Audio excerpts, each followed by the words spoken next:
Have you ever spent Christmas surrounded by lights, gifts, and success, but still felt completely alone?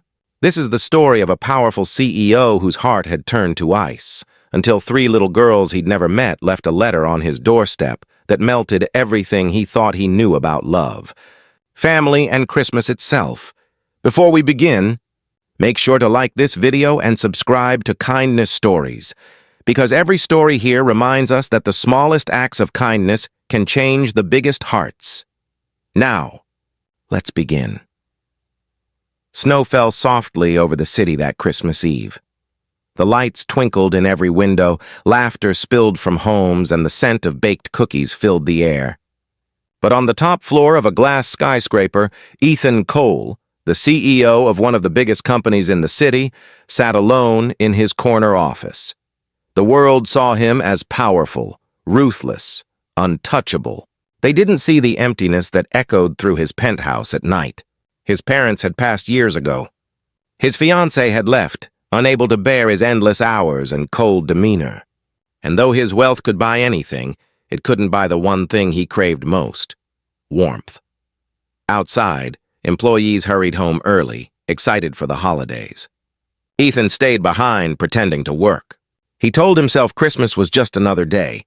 But when the clock struck midnight, he found himself staring out the window, watching snow fall over the city, whispering, "What's the point?" He drove home through the quiet streets. The world glowed with color, houses covered in tinsel, children building snowmen, families laughing by fires. He parked in front of his mansion where no lights were on. No one waited for him. When he stepped out of the car, he noticed something unusual on his doorstep. A small envelope, decorated with crayon drawings of snowflakes and stars. It looked childish, innocent. He frowned, picked it up, and saw written in shaky handwriting, "To Mr. Ethan, from the Triplets next door." He didn't even know he had neighbors with children. He opened the letter under the porch light. Inside were 3 notes written on torn pieces of notebook paper, each signed with a different name: Lila, Lucy, and Lily. "Dear Mr. Ethan," wrote Lila, "we saw you alone last Christmas. Mommy says sometimes people forget what Christmas feels like, so we're writing to remind you. You're not really alone." "Dear Mr. Ethan," wrote Lucy, "we made you cookies, but Mommy said we should wait to give them tomorrow because you look tired. I hope you smile soon." "Dear Mr. Ethan," wrote Lily, "Mommy says kindness can make hearts grow again. We hope yours grows 3 times bigger this Christmas." Ethan stood frozen on his porch, the cold biting his skin. But inside, something warm stirred for the first time in years. He didn't know these girls. They owed him nothing. Yet they noticed him. They cared. He looked across the snowy street and saw the faint glow of a small house, Christmas lights flickering weakly in the dark. Without thinking, he crossed the road. Through the frosted window, he saw the girls, 3 identical little faces laughing as they hung paper snowflakes on a small, crooked tree. Their mother, a tired woman in an old sweater, watched them with love that filled the room. Ethan stood there for a long moment, unseen, until one of the girls noticed him. She pressed her tiny hand against the window and waved.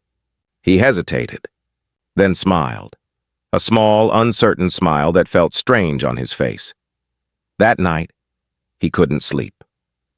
He placed the letter on his desk, read it again and again, and wondered when he had stopped believing in goodness. For the first time in a decade, he whispered a quiet, "Merry Christmas" into the dark. But what he didn't know was that the Triplets' letter had only been the beginning. Christmas morning came quietly. The city woke to the sound of laughter and bells, but Ethan woke to silence until he saw something at his front door again. Another envelope. This one read, "Merry Christmas, Mr. Ethan. Come outside." Confused but curious, he opened the door. And there they were. The 3 little girls bundled up in scarves, holding a basket covered in foil. Their mother stood behind them, smiling apologetically. "Good morning," she said gently. "I hope we're not bothering you. The girls insisted on bringing you breakfast." Ethan blinked. You made this for me?" Lila grinned. "We wanted you to have someone to eat with." Lucy nodded eagerly. Mommy says nobody should be alone on Christmas, and Lily handed him a cookie shaped like a heart. We made this one special. He didn't know what to say. No one had ever shown up for him like this. The girls' laughter filled the cold air, and before he realized it, Ethan invited them inside. His mansion, usually quiet and empty, filled with giggles and the scent of cocoa and pancakes. They talked. They played. And for the first time in years, Ethan's laughter echoed through his home. He learned that their father had passed away 2 years ago, and their mother worked 2 jobs to keep them safe and happy. Yet despite their struggles, they never stopped giving, never stopped believing in kindness. When the girls asked to see his Christmas tree, Ethan felt a pang of shame.